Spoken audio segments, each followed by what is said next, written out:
Muy bien, ya después de haber terminado la primera unidad de este módulo, entonces vamos a trabajar la segunda unidad, que tiene que ver con los derechos sexuales y los derechos reproductivos. Pero antes de abordar el tema, te sugiero que vayas a la lectura La salud sexual y la salud reproductiva desde la perspectiva de género. Allí me vas a responder dos preguntas que, digamos, el autor va a tratar de hacer. ¿Qué elementos abarcan la salud sexual y la salud reproductiva? ¿Y cuál es la diferencia entre la salud sexual y la salud reproductiva? En esta unidad vamos a abarcar dos temas de manera específica. Una que tiene que ver con los referentes de los derechos sexuales y reproductivos y un tema específico que está relacionado con los derechos de las personas en relación a la diversidad de género y a la diversidad sexual. O sea que vamos a hablar un poco de los procesos de tránsito y de todos los derechos que se tienen que garantizar en esos procesos de tránsito. En relación al referente de los derechos sexuales y reproductivos, es importante tener en cuenta que los derechos sexuales y reproductivos son universales, que están basados en la libertad, que están basados en la dignidad y en la igualdad. En este aspecto es importante reconocer que al ser derechos humanos, al ser parte de los derechos humanos, los derechos sexuales y reproductivos tienen que estar garantizados por todos los países. Pero ¿qué es lo que se sucede? Hay una situación con los derechos sexuales y reproductivos que está relacionado con el desconocimiento que todos nosotros tenemos en relación a cuáles son nuestros derechos. Tal vez solamente nos damos cuenta cuáles son nuestros derechos en el momento en que se nos vulneran. Y es en esos procesos de vulneración en donde más información rescatamos de lo que la OMS ya ha dicho. La Organización Mundial de la Salud lleva muchos años promoviendo los derechos sexuales y reproductivos, pero también las Naciones Unidas lo ha hecho, considerando además que la salud sexual y reproductiva y los derechos sexuales y reproductivos están transversalizados por otros derechos y que son derechos que son fundamentales. Hay una cosa muy importante en relación a los derechos sexuales y reproductivos y es que ellos se supone que al ser fundamentales hace parte de los derechos humanos básicos. En ese orden de ideas, cuando se trata de la garantía de los derechos sexuales y reproductivos, estamos hablando de asuntos básicos de la condición humana. No estamos de una u otra forma realizando ni exigencias que no tienen que ver o que no están relacionados o que no transversalizan de una u otra manera lo que yo soy como ser humano. Ahí cuando nosotros nos dicen que eso es un derecho básico, nos están diciendo es que como mínimo me tienen que garantizar los derechos sexuales y reproductivos. Ahora bien, contextualizándonos como un poco en relación a los derechos sexuales y reproductivos, cuando aparecen dentro del marco legal, el debate de la consideración de los derechos sexuales y de reproducción parte del reconocimiento de que son derechos humanos y esa discusión se abrió en el Cairo durante la Conferencia Internacional sobre Población y Desarrollo en 1994 y la Conferencia Internacional de la Mujer que se realizó en Beijing en el año 1995. O sea que si hacemos unos cálculos estamos diciendo que los derechos sexuales y reproductivos no llevan 15, 20 años en el contexto social. Llevan muchísimos años de discusión en donde se han realizado avances, en donde de una u otra manera se han configurado nuevos escenarios de garantía de derecho. Pero pasa una cosa muy especial con los derechos sexuales y reproductivos, y es que gran parte de los derechos sexuales y reproductivos parece ser que están orientados a la mujer. Y eso se debe a que culturalmente, socialmente, políticamente y económicamente la sexualidad y los procesos reproductivos han caído o caen en las manos y en la responsabilidad de la mujer.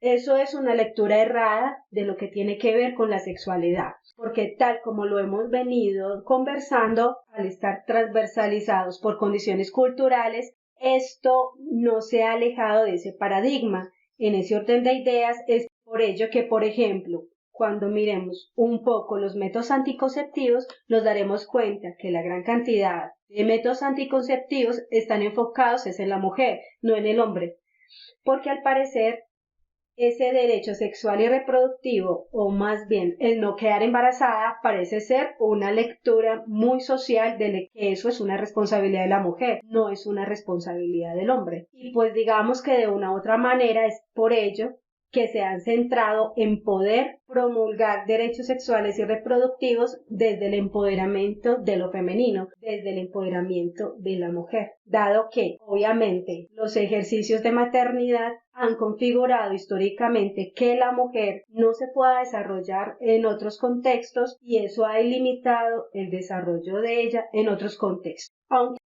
actualmente se podría decir que esos paradigmas también están ahí en un choque, en la medida en que muchas mujeres, aún teniendo hijos, pueden ser mujeres muy exitosas. Pero entonces, digamos que son lecturas distintas, porque recordemos que anteriormente la reproducción, o digamos la sexualidad de la mujer, estaba muy centrada en procesos reproductivos.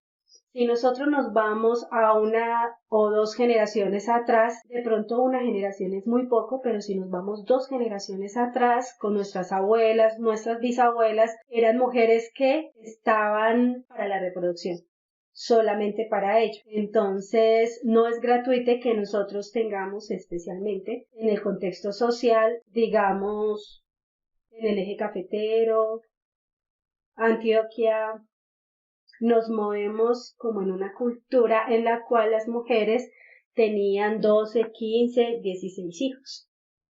Y esa estructura de pensamiento, pues obviamente respondía a un asunto religioso, en donde la mujer tenía que responder al ejercicio de reproducción y a un asunto social, en donde la mujer estaba en la obligación de tener hijos. O sea, ella estaba en el mundo para el proceso reproductivo. Ya los derechos sexuales y reproductivos lo que nos están diciendo que ustedes tienen derecho a otras cosas, tanto las mujeres como los hombres, porque aquí también hay que partir de una idea y es que a los hombres también se les exigía que tuvieran hijos, o sea, un hombre era aquel que tenía una gran capacidad de reproducción. Entonces, no era solamente la mujer fecunda, sino también era el hombre que se podía reproducir. Entonces, un hombre que tenía 12, 15, 16 hijos era considerado socialmente un hombre muy fuerte en términos varoniles.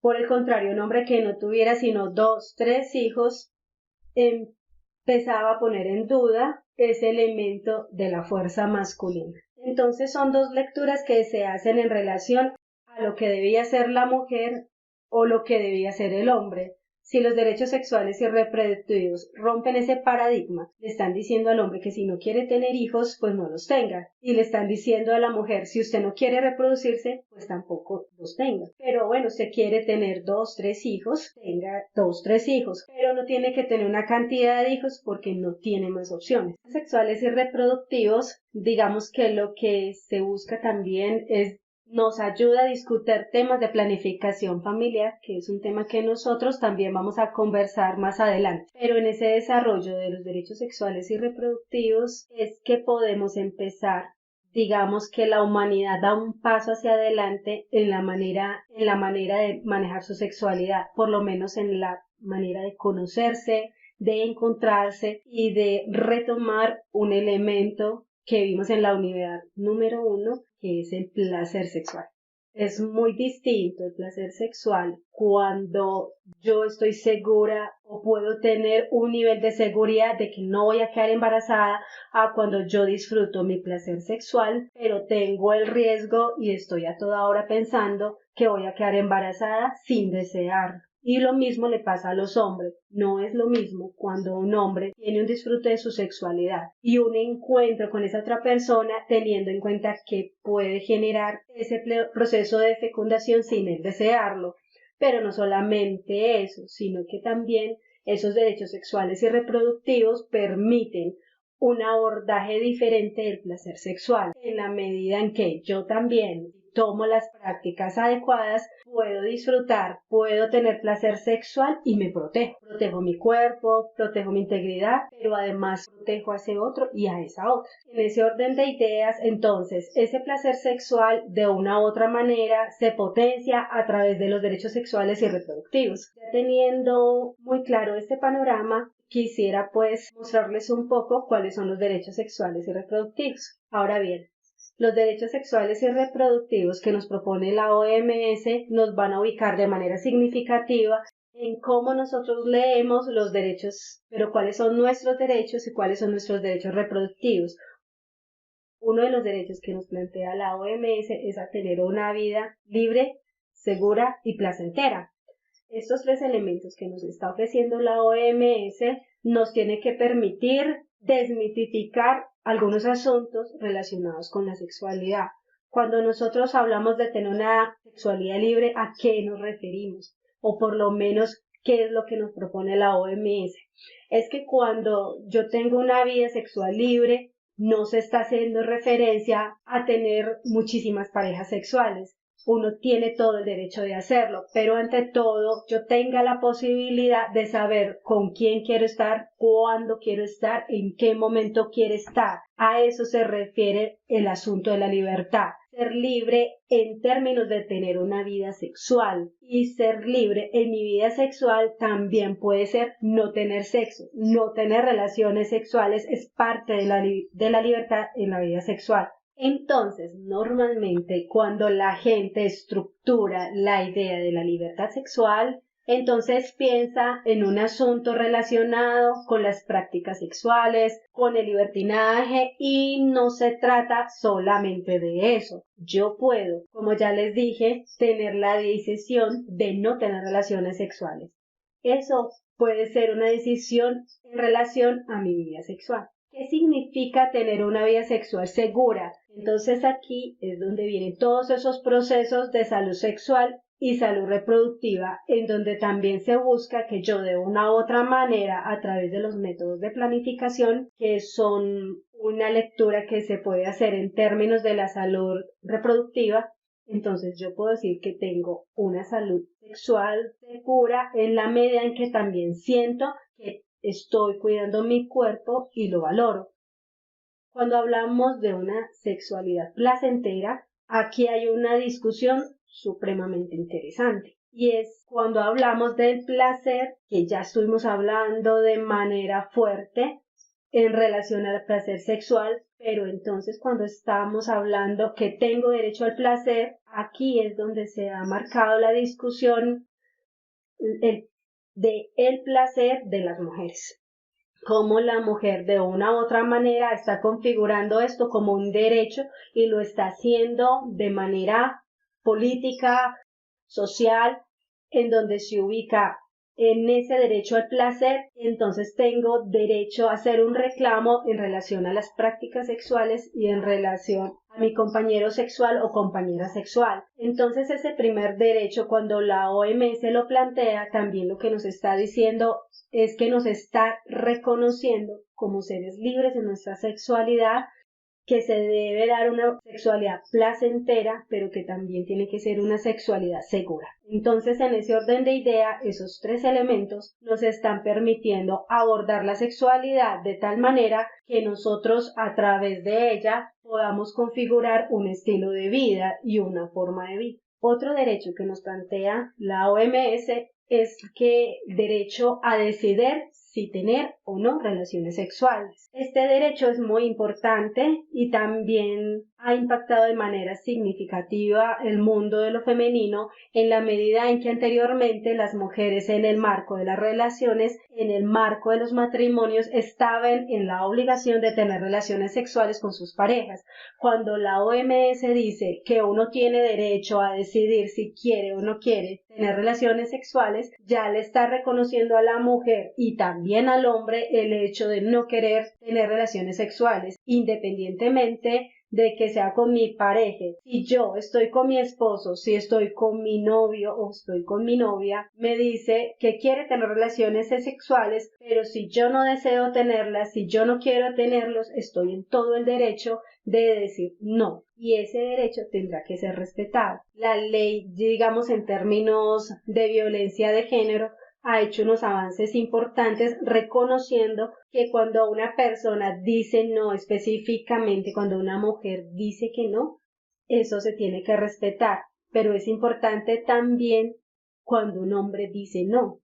Los hombres también tienen derecho a decir que no quieren, que no tienen deseo. Parece ser que el reclamo social es que los hombres tienen que estar dispuestos a tener relaciones sexuales, y no es así. El hombre tiene todo el derecho a decir no quiero, simplemente por un reconocimiento que la OMS ya está haciendo a ese derecho. Otro derecho que nos está posibilitando la OMS es el derecho de expresar, de ser respetado en términos de la orientación sexual y la identidad de género. De pronto, al inicio del módulo de salud sexual, cuando hablábamos de la sexualidad, yo les hablaba un poco de la salud sexual y de la identidad de género.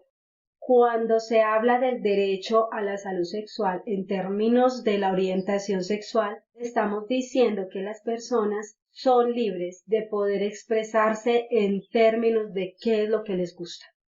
Si me gustan los hombres, si me gustan las mujeres, si me gustan ambos, si me gustan todos, si yo me considero una mujer pansexual, que es de pronto lo que más de moda, lo que más estamos pudiendo escuchar, en donde hay una relación erótico-afectiva con una persona independientemente del género e independientemente del sexo.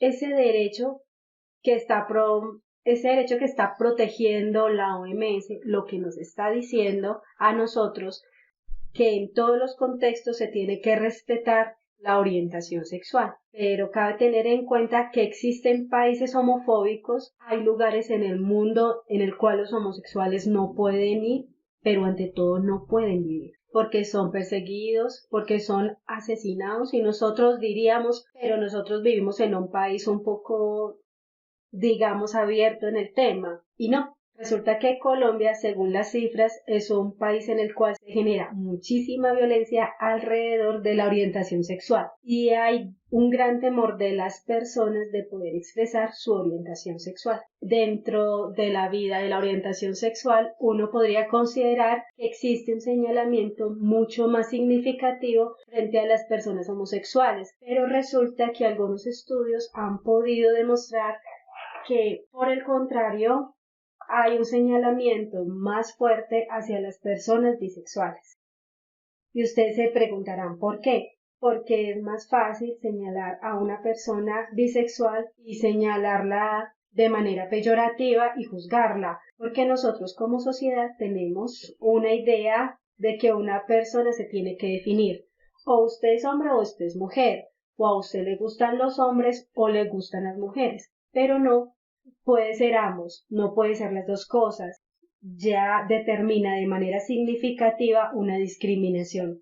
Ahí hay un asunto de discriminación muy fuerte que, a pesar de que la OMS dice que uno tiene derecho en términos de la orientación sexual, cuando se trata de las personas bisexuales existe un señalamiento muy fuerte. Pues también tenemos que decir que de una u otra manera los pansexuales todavía, que es una orientación sexual que no está todavía en el contexto, que no está siendo reconocida, pero que hay una lucha también para el reconocimiento de este tipo de orientación sexual.